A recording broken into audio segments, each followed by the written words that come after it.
सभी को नमस्कार। आज के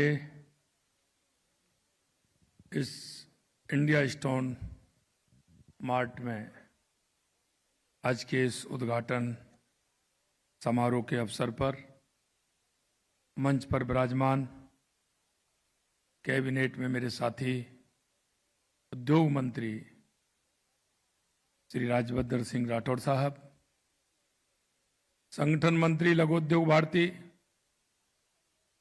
श्री प्रकाश चंद जी भाई साहब, मुख्य सचिव राजस्थान श्री बी श्रीनिवास जी, राष्ट्रीय अध्यक्ष लघु उद्योग भारती श्री मधुसूदन दादू जी, राष्ट्रीय महासचिव लघु उद्योग भारती श्री ओम प्रकाश गुप्ता जी, अध्यक्ष आर के मार्वल अशोक पाटनी जी, संयोजक लघु उद्योग भारती नटवरलाल अजमेरा जी, उपाध्यक्ष पत्थर विकास केंद्र CDOS श्री दीपक अजमेरा जी, इस कार्यक्रम में उपस्थित तुर्की के राजदूत मामईम अली मुर्तद इरसो जी, इकोनॉमी काउंसलर ईरान दूतावास डॉक्टर मुस्तका गुआफिर जी, माननीय मंत्री हमारे शिक्षा विभाग मदन दिलावर जी, और इस कार्यक्रम में आए हमारे प्रचारक निम्बाराम जी भाई साहब, क्षेत्रीय संचालक रमेश जी भाई साहब,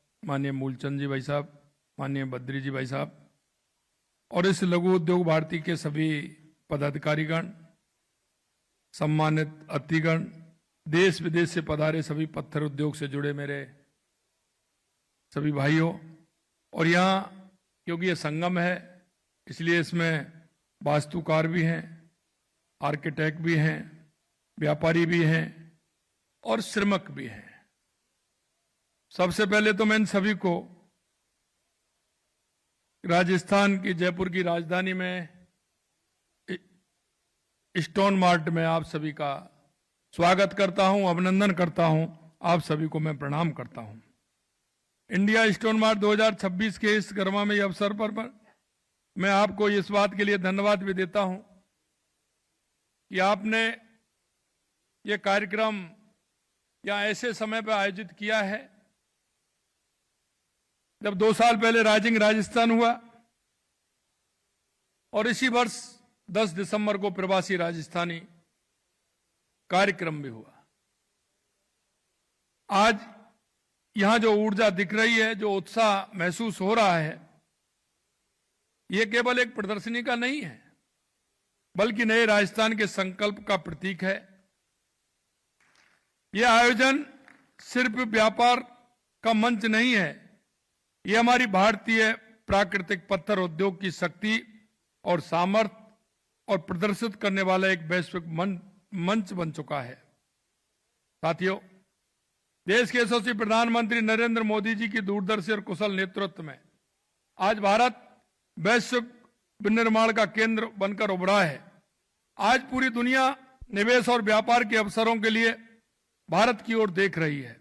मेक इन इंडिया या आत्मनिर्भर भारत की महत्वाकांक्षी परिकल्पना ने हर उद्योग को नई दिशा देने का काम किया है और एक नया विश्वास भी जगा है। पत्थर उद्योग भी इसका एक अपवाद नहीं है। आज पूरी दुनिया भारत ग्रेनाइट, संगमरमर, सैंडस्टोन की ओर आशा भरी निगाहों से देख रही है। और मैं आपसे कहना चाहता हूं कि राजस्थान वो धरती है जहां अगर आप देखेंगे तो इसमें 85 प्रकार के खनिज मटेरियल इसमें निकलते हैं। अगर हम स्टोन की बात करें तो हर जिले की लगभग कहानी दूसरी है। हर जिले में अपना कोई ना कोई स्टोन है। ये हमारी खूबसूरती है। और इस खूबसूरती के साथ आपने देखा है, अभी मेरे माननीय मंत्रीगण साथी कह रहे थे कि यही नहीं कि राष्ट्रपति भवन, हमारा संसद भवन, और आप जहां भी देखेंगे हमारे बड़े बड़े किले, महल, वो सभी हमारी राजस्थान की जो हमारा स्टोन है उनके माध्यम से सब पूरा बना हुआ है। और आप देखिए उसमें यह भी दर्शाया गया है कि अगर आप उसकी मेंटेनेंस भी देखेंगे तो ये दुनिया का ऐसा स्टोन है जिसमें अगर आप ठीक ढंग से उसको बनाया, स्वरूप दिया, तो मेंटेनेंस भी सबसे कम अगर होती है तो इसी स्टोन की होती है। क्योंकि एक बार लगने के बाद ये हजारों सालों की नींव रखता है और इसलिए ये गुणवत्ता निर्माण सामग्री के रूप में अंतर्राष्ट्रीय स्वीकृति मिल रही है। यह अनुकूल, पर्यावरण के अनुकूल और टिकाऊ भी है। यह हमारे लिए गर्व की बात है कि भारत आज सिर्फ पत्थर का निर्यातक नहीं बल्कि मूल संवर्धन और नवाचार का केंद्र बन रहा है। हमारी कंपनियां वैश्विक संस्थानों के रूप में तेजी से उभर रही हैं। ये हमारे उद्योग के लिए तेज गति से बढ़ने का सुनहरा अवसर भी है। साथियों, इंडिया स्टोन मार्ट केवल व्यापार मंच नहीं, ये विचारों का आदान प्रदान, नए संबंध बनाने का, वैश्विक प्रथाओं को सीखने का और अपनाने का अवसर है। यहाँ उत्पादक और उपयोगकर्ता सीधे मिल रहे हैं, नई तकनीक पर गहन चर्चा हो रही है, नए बाजारों के दरवाजे खुल रहे हैं और संभावनाओं का विस्तार हो रहा है। One district one product Pavilion पहली बार बनाया गया है। हाँ, इसीलिए मैं कहना चाहता हूं वन डिस्ट्रिक्ट वन प्रोडक्ट, क्योंकि अलग अलग जिले का हमारा अलग अलग स्टोन है, उसको भी हमने आगे किया है। ये विभिन्न जिलों को विशिष्ट पत्थर उत्पादकों को एक मंच पर प्रदर्शित कर रहा है। छोटे और मध्यम उद्योगों को विशेष प्रोत्साहन की दृष्टता दी जा रही है। पत्थर उद्योग राजस्थान में लाखों परिवारों की आजीविका का साधन है और हमारी सरकार इसे और मजबूत बनाने के लिए प्रतिबद्ध है। हम चाहते हैं कि राजस्थान का हर कोना विकास की इस यात्रा में शामिल हो और हर जिले की अपनी विशिष्ट पहचान बने। साथियों, राजस्थान को प्राकृतिक खनिज संपदा से नवाजा है और जैसा मैंने कहा, यहाँ का 85 प्रकार के खनिज उपलब्ध हैं। मकराना, किशनगढ़, राजसमंद, जालौर, उदयपुर, डूंगरपुर, बांसवाड़ा, ये नाम सिर्फ नाम नहीं है बल्कि विश्व स्तरीय पत्थर उद्योग के यहाँ पर्याय हैं। राजसमंद, जालौर और उदयपुर ऐसे क्लस्टर हैं जिनकी वैश्विक पहचान है।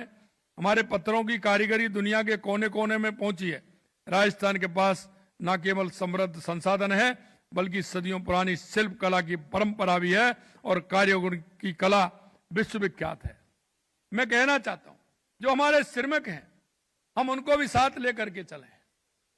मेरे को कहने में कोई हिचक नहीं है, क्योंकि यहां सभी हमारे वो उद्योगपति भी हैं और हमारे पत्थर व्यापार से जुड़े सभी साथी भी हैं। क्योंकि जब मैं जापान के अंदर गया था और जब मैंने उनसे पूछा तो उनसे खुली बात हुई, तो उन्होंने कहा कि अगर हम राजस्थान में कोई भी काम कर रहे हैं हमको 3 से 4 गुना मुनाफा होता है। लेकिन जब मैं यहां देखता हूं हमारे उद्योग क्षेत्र को, वो सरकार के पास बात करते हैं, करनी भी चाहिए, हम भी उनका सहयोग करते हैं। लेकिन मैं एक बात आपसे अवश्य कहूंगा कि आप कोई भी सफल उद्योगपति से, सफल व्यक्ति से अगर पूछेंगे तो उन्होंने स्टार्ट कहां से किया था। आपके सामने पर्याय अशोक पाटनी जी भी बैठे हैं, जहां से उन्होंने अपना काम व्यवसाय प्रारंभ किया था। आज उन्होंने धीरे धीरे सहने सहने उस व्यवसाय को कितना बढ़ाया है। लेकिन उसके साथ साथ हमारा श्रमिक का सम्मान भी आवश्यक है, हमारे उन कारीगरों का सम्मान भी आवश्यक है जो श्रमिक हमको इस लायक बनाते हैं, पूरी तरह से उस पत्थर की पहचान बनाते हैं, वो भी हमारी आवश्यक है। हम उनको भी साथ लेकर के चलें। नई उद्योग नीति के माध्यम से हमने कहा है कि जब तक हमारा श्रमिक का उद्धार नहीं होगा, जो उसकी पहचान बनाता है, जो उसमें मेहनत करता है, आपने उदाहरण दिए हैं, कई मंदिरों के देखे हैं आपने, किस तरह की हमारी उनकी पहचान है। आज लोग उनको देखने के लिए आते हैं, आज वो हमारे पर्यटन स्थल हैं, हमारी उनकी आर्थिक प्रगति उनसे हो रही है। तो मैं आपसे कहना चाहता हूं, उन कारीगरों का भी सम्मान करते हुए, हमारे ऐसे आर्किटेक्ट को सम्मान करते हुए, हम उस निवेश के माध्यम से उनका भी उसमें सहयोग करें और उनको आगे बढ़ाने का काम करें।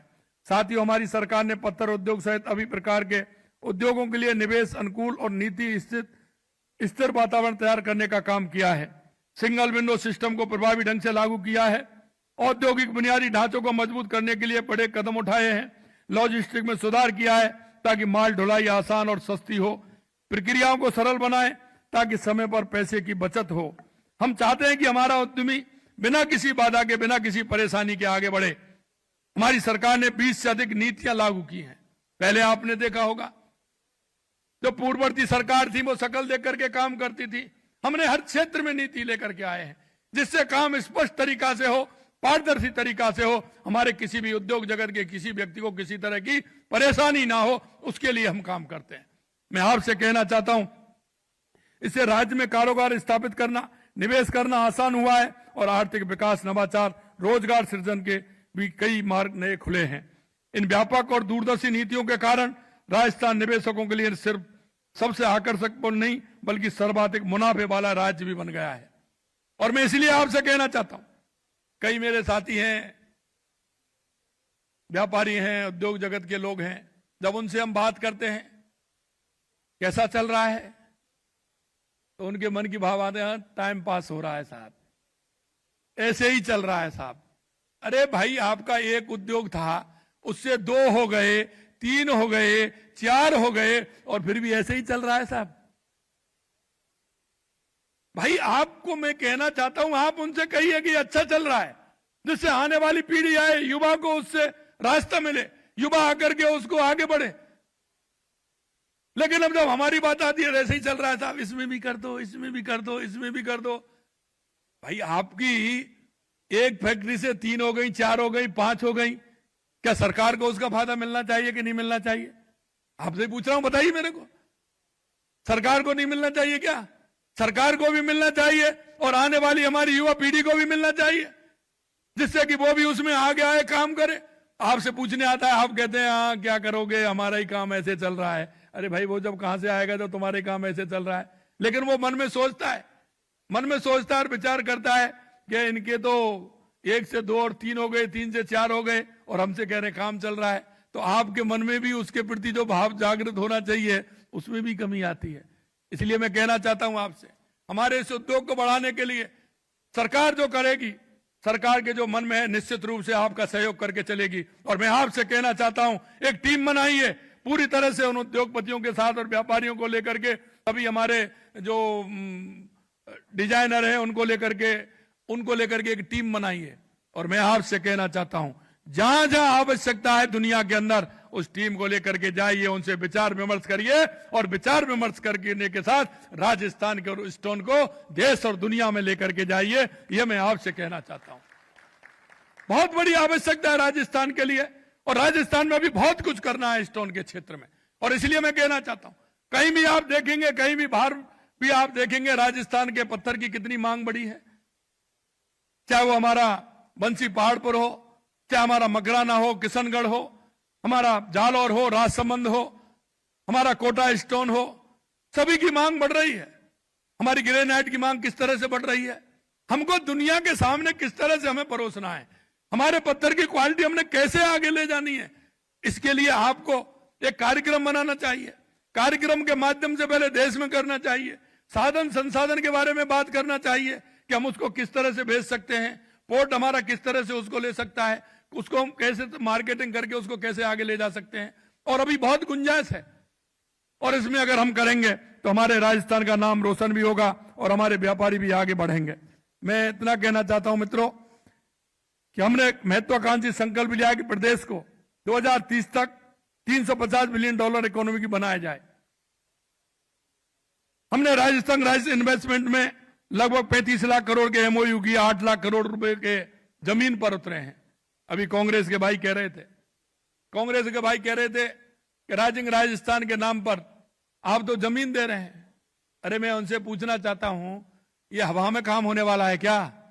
यह काम हवा में होगा क्या? काम तो जमीन पे ही होने वाला है। जमीन की तो आवश्यकता ही है, हम क्यों नहीं देंगे? पूरी तरह से देंगे। जो आदमी काम करेगा और हमारे साथ मिलकर के आएगा, जो उद्योगपति आएगा, उसके लिए पूरी सुविधा का ख्याल रखेंगे। इसमें हमें कहने में कोई गुरेज नहीं है। मैं आपसे इतना भी कहना चाहता हूं, उनके समय में उन्होंने इन्वेस्ट राजस्थान किया था। इन्वेस्ट राजस्थान की 35,000 करोड़ रुपए का 35,000 करोड़ रुपए का इन्वेस्टमेंट आया, और उसमें से हुआ कितना? 3,700 हुआ। उन्होंने लास्ट किया, हमने पहली साल में किया है। और मैं धन्यवाद देना चाहता हूं, अभी हमारा 10 दिसंबर को प्रवासी दिवस हुआ। हमारे राजस्थानी प्रवासी भाइयों को जिस मन से, जिस भाव से वो राजस्थान के अंदर काम कर रहे हैं, उन्होंने जन्मभूमि से लेकर कर्मभूमि में भी लगातार काम कर रहे हैं। पूरे राजस्थान के अंदर उन्होंने पानी की व्यवस्था दी, उसके लिए भी काम कर रहे हैं। मैं आपसे भी कहना चाहता हूं मेरे भाइयों कि आप आइए और आगे आकर के इस तरह के आयोजन करिए जिसमें कि हम हमारे स्टोन को आगे बढ़ा सके, राजस्थान के स्टोन को दुनिया की पहचान बना सके। ऐसा मैं आप सभी से कहना चाहता हूं। हमें आधुनिक मशीनों का इस्तेमाल बढ़ाना है, डिजिटल समाधान अपनाने, स्टार्टअप को प्रोत्साहन करना है, नवाचारों को बढ़ाना है। भारतीय सैंडस्टोन और संगमरमर को आज दुनिया भर में ग्रीन मटेरियल यानी पर्यावरण के अनुकूल सामग्री के रूप में पहचान मिल रही है। यह हमारे लिए निर्यात बढ़ाने का सुनहरा अवसर है। हमें इस अवसर का पूरा फायदा उठाना होगा। हमें उत्पादकता बढ़ानी होगी, गुणवत्ता में सुधार करना होगा। साथियों, इस बार इंडिया स्टोन मार्ग में कई नई और ऐतिहासिक शुरुआत हुई है। पहली बार 26 से अधिक अंतर्राष्ट्रीय भाषाओं में वेबसाइट बनाई गई है ताकि दुनिया के हर कोने में हमारी पहुंच हो सके। पहली बार डिजिटल मोबाइल एप्लीकेशन विकसित की गई है जो प्रदर्शकों को 2 साल तक मुफ्त में उपलब्ध रहेगी। पहली बार 24,771 वर्ग मीटर के विशाल क्षेत्र में प्रदर्शनी आयोजित की है। ये सारे प्रयास इस बात के प्रमाण हैं कि हमारा उद्योग परंपरा, आधुनिक और सुंदर समन्वय बना रहा है। हम अपनी जड़ों से जुड़े और साथ ही भविष्य की ओर तेजी से बढ़ रहे हैं। उद्योग की असली ताकत हमारी कुशल कारीगर हैं। जैसा मैंने कहा, मेहनत श्रमिक हैं, हमें उनका भी सम्मान करना चाहिए और उनकी सम्मान करते हुए उनकी जो हाथों की कारीगरी को ही साधारण पत्थर को अद्भुत कला देती है, उनका भी हम समय समय पर सम्मान करेंगे। उनके परिवार का भी हम ध्यान रखेंगे तो निश्चित रूप से हमारे इस स्टोन राजस्थान की जो ताकत है उसको और अच्छा बढ़ाएगी। क्योंकि जो पुराने हमारे श्रमिक थे उनकी संख्या धीरे धीरे घटती जा रही है। मैं कहना चाहता हूं, उनका कोई स्किल के माध्यम से उनको भी हमें आगे लाना चाहिए, उनको भी हमें आगे बढ़ाना चाहिए। उनका भी ध्यान रखते हो अगर हम आगे लाएंगे तो हमारे स्टोन को वो कई गुना कीमत ज्यादा भी बढ़ाएंगे और हमारे स्टोन की पहचान भी बनाएंगे। हमारी सरकार श्रमिकों की सुरक्षा को सर्वोच्च प्राथमिकता देती है, उनके स्वास्थ्य की चिंता करती है। श्रमिकों के लिए आधुनिक सुरक्षा उपकरण, बेहतर काम का माहौल और उचित मजदूरी सुनिश्चित किया जा रही है। हम मानते हैं कि जब श्रमिक सुरक्षित है, संतुष्ट होंगे, तभी उद्योग की असली प्रगति होगी। निरंतर प्रशिक्षण और कौशल के कार्यक्रम चलाए जा रहे हैं। मित्रों, अंत में मैं आपसे इतना कहना चाहता हूं कि जो लोग इस तरह की बात करें, कांग्रेस की सरकार में उद्योग ना तो सुरक्षा मिली ना स्पष्ट नीति। निवेशक आना चाहते थे, उद्यमी उत्साहित थे, लेकिन माहौल ही ऐसा बना दिया कि लोग कतराने लगे। उद्योग दूसरे राज्यों की तरफ पलायन करने लगे, रोजगार के अवसर सिमटने लगे और युवाओं के सपने टूटने लगे। उनके राज में कानून व्यवस्था कहां थी, ना सुरक्षा का भरोसा था। कांग्रेस ने राजस्थान को पीछे धकेल दिया, विकास की रफ्तार को थाम दिया। लेकिन साथियों, भाजपा की हमारी सरकार हर काम निष्पक्ष, पारदर्शी, नियम कानून के दायरे में करते हैं। हमारा उद्देश्य बिल्कुल साफ है, राजस्थान को उद्योग के लिए देश का सबसे बेहतर राज्य बनाना है। मैं सीडॉस, रीको और लघु उद्योग भारती को इस भव्य और सफल आयोजन के लिए हृदय से बधाई और साधुवाद देता हूं। मुझे पूरा विश्वास है कि यह प्रदर्शनी पत्थर उद्योग की प्रगति की दिशा में एक महत्वपूर्ण मील का पत्थर साबित होगी। हमारी सरकार आपके साथ हर कदम पर कंधे से कंधा मिलाकर खड़ी है। साथियों, मुझे भरोसा होता है कि राजस्थान का पत्थर उद्योग नई ऊंचाई छूने के लिए पूरी तरह तैयार है। आइए मिलकर हमारे भारतीय पत्थर उद्योग को नई ऊंचाई पर ले जाएं। आइए राजस्थान को विश्व के पत्थर उद्योग की सच्ची राजधानी बनाएं। इंडिया स्टोन मार्ट 2026 की सफलता के लिए मेरी पूरी तरह से आप सभी को हार्दिक शुभकामनाएं, बधाई। आप सभी इस कार्यक्रम में पधारे हैं, आप सभी को बहुत बहुत धन्यवाद, बहुत बहुत धन्यवाद। जय हिंद, जय भारत, जय राजस्थान।